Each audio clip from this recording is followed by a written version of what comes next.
Saudações, eu sou o professor Ronaldo e este é o curso de Unix Shell da escola Tux for You. Nessa aula abordaremos o assunto Job Control. O que vem a ser então o Job Control? Controle de tarefas no contexto do Shell.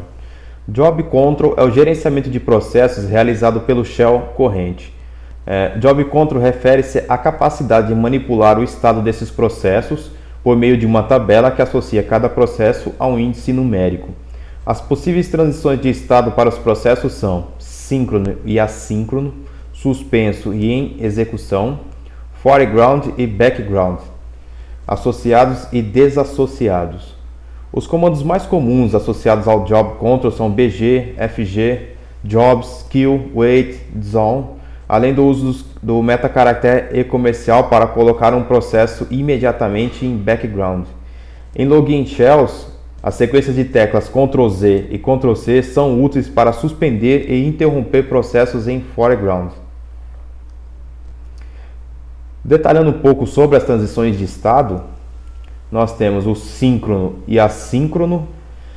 A execução síncrona é aquela onde as operações são realizadas sequencialmente. É a forma padrão de funcionamento para todos os processos não invocados com o E comercial, ou seja, processos colocados em background, são automaticamente assíncronos. O comportamento assíncrono dos processos de background pode ser modificado com um built-in wait, que força o sincronismo desses processos. Suspenso e em execução. Processos podem ser suspensos pela sequência de tecla Ctrl Z, apenas em login shells, ou por meio do comando kill-s stop % o número do job. Para resumir,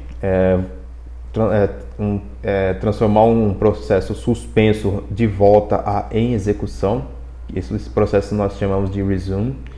A execução do processo suspenso pode-se utilizar os builds FG ou BG, ou ainda resumir em background o processo com o comando kill-s count o % e o número do job. Falando do foreground e background.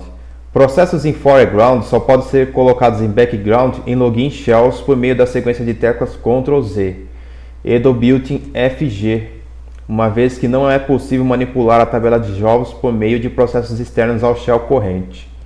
Processos em background podem ser colocados em foreground por meio do built-in FG.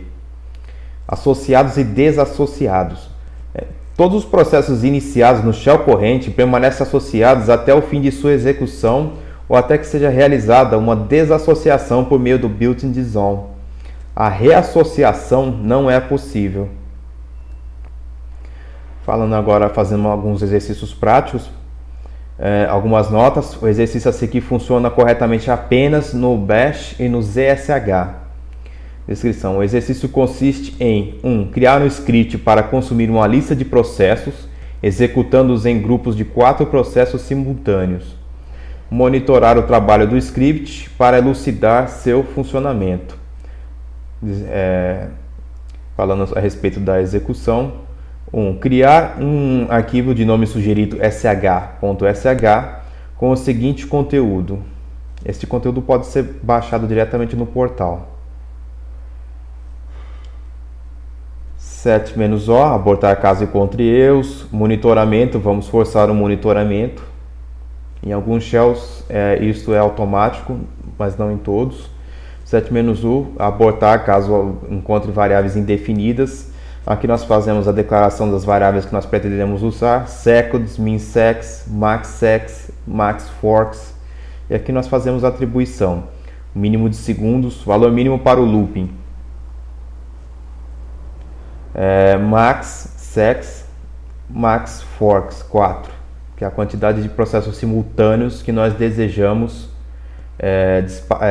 lançar os processos da lista. Essa lista vai ser construída com base nos segundos e a cada segundo, de 1 até 11, será lançado um processo sleep com o número resultante. Nós vamos armazenar a saída do comando jobs em um array, type-set-O, aqui nós fazemos a declaração. Nós fazemos um looping para ler dados do comando jobs e apensamos o Nesse array, nós apensamos o item id, lido da saída do comando jobs-p. O controle da execução do processo, nós testamos se a quantidade máxima de jobs, o número total do jobs, o número de elementos no array jobs, ele é maior ou igual à quantidade máxima de forks, ou se o $seconds é igual ao max seconds.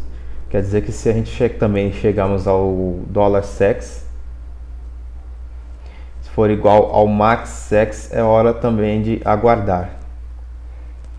Limpando o array, aqui para garantir apenas não passar elementos não interessantes. Bom funcionamento.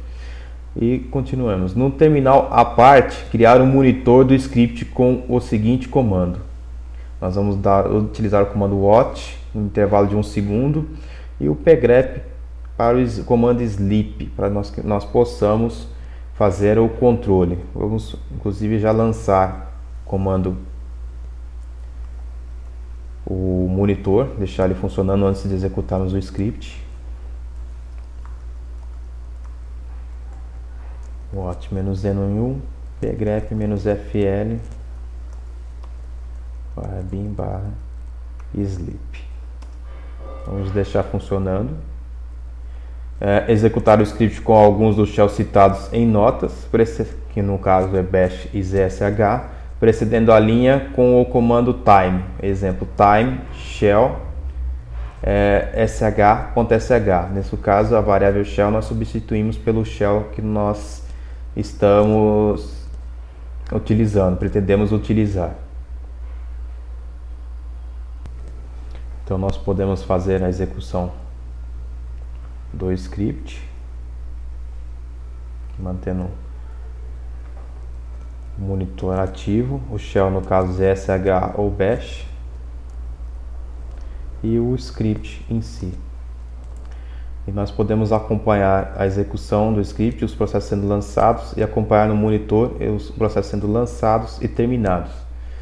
Eles vão dormir 8 segundos e após o término um outro grupo de comandos é lançado.